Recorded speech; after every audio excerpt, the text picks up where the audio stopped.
Let us learn a little more about the electrolytic cell. In a galvanic cell, a reaction ran on its own and gave us electricity. The electrolytic cell works the other way round.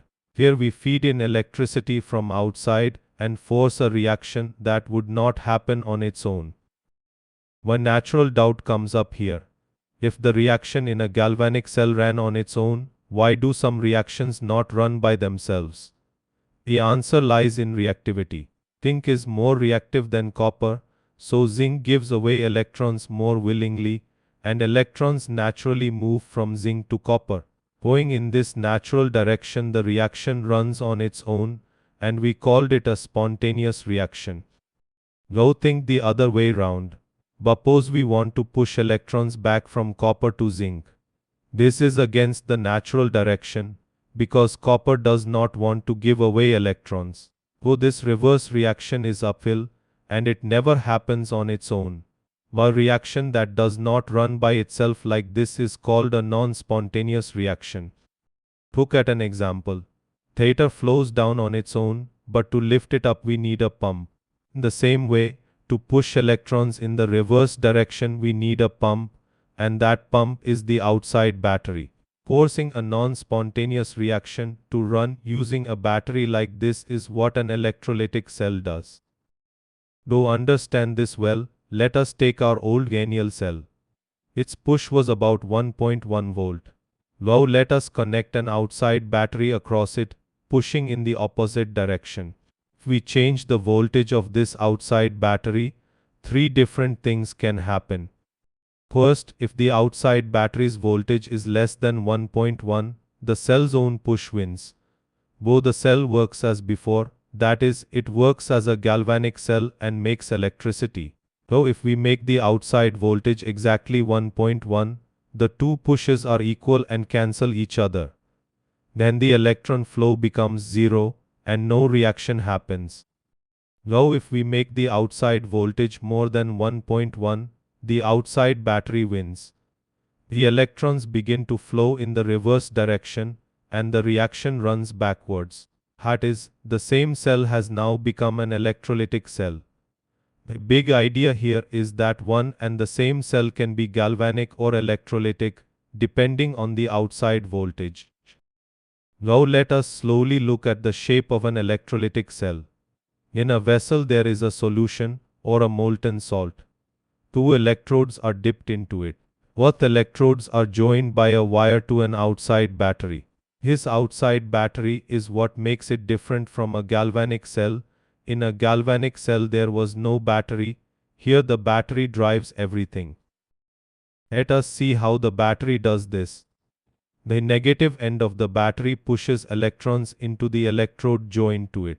That electron-rich electrode, the positive ions in the solution take up electrons, that is, reduction happens. The positive end of the battery pulls electrons out of the other electrode, and their oxidation happens. Let us name them. The electrode where oxidation happens is the anode, and where reduction happens is the cathode. This is the same rule as in a galvanic cell. But there is one big difference. In a galvanic cell the anode was negative and the cathode was positive.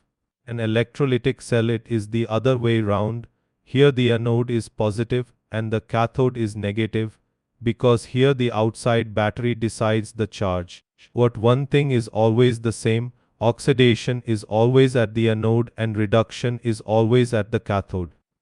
This device, which uses electricity from outside to run a reaction that does not happen on its own, is called an electrolytic cell, and this process is called electrolysis. A fair doubt may come up here. They understood the use of a galvanic cell that makes electricity, but why build a cell that spends electricity? The answer is simple. Sometimes what we want is not electricity, but the thing that reaction produces, for example a metal, or a gas, or a coating. Or we may want to store energy to use later. The most familiar example is a rechargeable battery. Then you use the phone, the reaction inside the battery runs on its own and gives electricity, so it works as a galvanic cell. Then you charge the phone, the outside current runs that same reaction backwards and stores the energy again, so it works as an electrolytic cell. Though the same battery is galvanic when you use it and electrolytic when you charge it.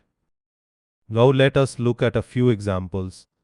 The first one is the electrolysis of water. Then we pass current through water, the water splits and two gases are formed. Hydrogen gas at the cathode and oxygen gas at the anode. Normally water does not split like this on its own, we run it by feeding electricity, so this is a non-spontaneous reaction. The second example is electroplating. This is coating a thin layer of silver or gold over an ordinary metal object. The object to be coated, for example a spoon, is made the cathode. Pure silver bar is made the anode. Both are dipped in a solution that has silver plus ions. Let us see what happens when current is passed. The cathode, that is at the spoon, a silver plus ion from the solution comes up, takes an electron pushed by the battery, and becomes a neutral silver atom. That silver atom settles on the surface of the spoon. As each atom settles like this, a thin silver layer builds up over the spoon. What doubt may come up here? Till the silver plus in the solution not run out like this? No, because the anode makes up for that loss.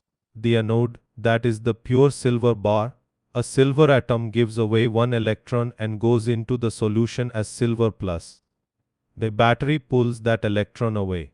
So silver is slowly ferried from the anode bar into the solution, and from the solution onto the spoon. The anode bar gets smaller, and the spoon shines with a silver coat. The third example is for extracting and refining metals. Metals like aluminium are extracted from their salt by electrolysis. The same way, impure copper is turned into pure copper by this method. The impure copper is the anode, the pure copper is the cathode. Copper moves through the solution and becomes pure. Go behind many of the metals we use every day, there is an electrolytic cell. Thanks for watching. Like and subscribe to Baidyati. Electrochemistry, last 12 chemistry in English.